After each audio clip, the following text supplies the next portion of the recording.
So you taught African studies at the University of Ghana?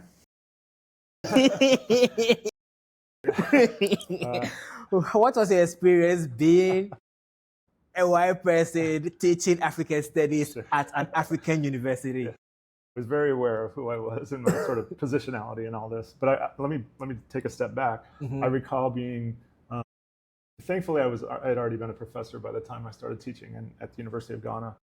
I was very intimidated the first few times I taught, and I would have Africans in my classroom, undergraduate students, because of course I'm the imposter, they're the authority. But then over time you realize that, and certainly this is the case in Ghana, and I've taught in Tanzania and Angola as well, so some other places too.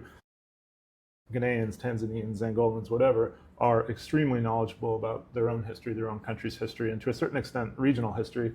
But the minute they sort of move past that, their knowledge of Africa more broadly is very, very shallow. Yeah. And so I realized I was mostly teaching graduate students at the University of Ghana, and I appreciated their knowledge of Ghana and learned a lot from them, both past and present, but also realized that I had a lot to offer them because my area of expertise on the continent would be Southern Africa. Yeah. And so, that was an area which they were very unfamiliar with. I mean, sort of vaguely understood apartheid and all these sorts of things, but we had a really nice dynamic, I think, and so we learned from each other.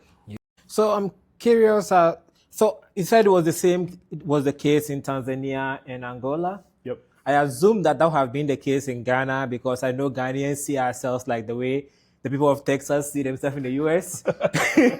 We are Africans, but we are also better than the rest of Africa, so we don't need to learn about Africa. Yes. So I thought people in Tanzania and Angola would be like, yeah. I have not ever thought about that before, the way that Texans think about themselves and the way that different African countries, but there's a lot of pride and respect in Africans regarding their home countries.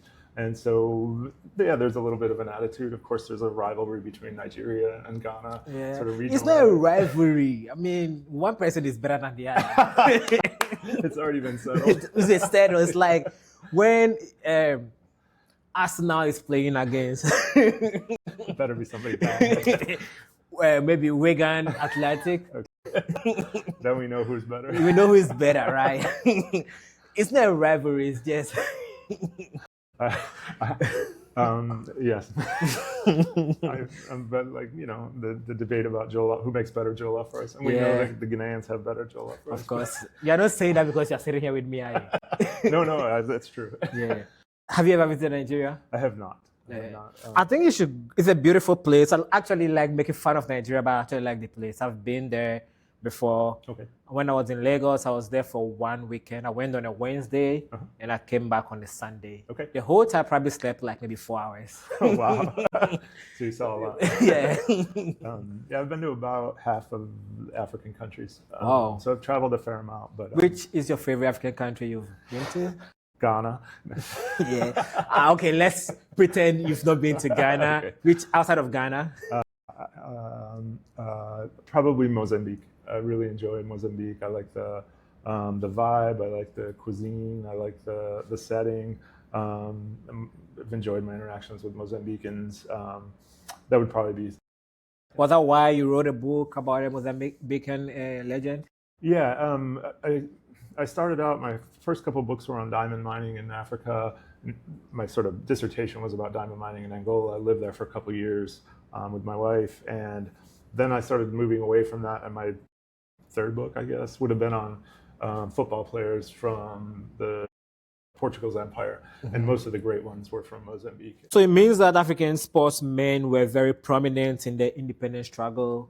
Yeah. Absolutely, yeah. And certainly in the immediate post-independence period, you see this in Ghana. And Nkrumah really latched onto sports as a way to unify these nations because, as you know, these are artificial political creations, right? I mean, in Ghana, there's several different ethnicities. If you go to northern Ghana versus southern, Ghana is actually relatively cohesive in terms of these sort of feelings of... Yeah, I think it's because the people who won independence for Ghana were from different tribes. And the major tribe in Ghana wasn't particularly engaged in the independence struggle. Some people would say that they were anti-independent.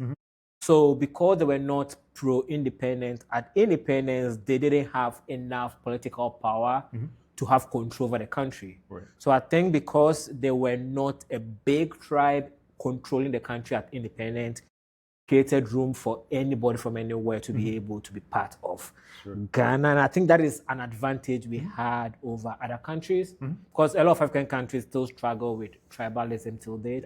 Ghana tribalism is mostly only pronounced in marriage.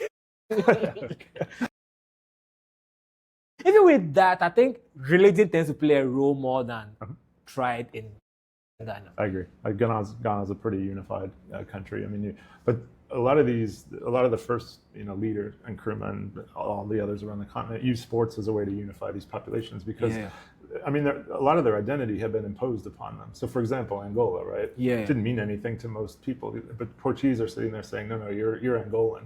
Like, I don't really feel Angolan. I feel I'm a Vumbundu or Shoko or whatever. That's it. Yeah. But come independence, we're like, okay, guys, we got to all get along. So here, let's create sports teams and sports stadiums, and like everybody's going to root for the Angolan soccer team or basketball team or whatever. So they use sports as a kind of a political tool to unify.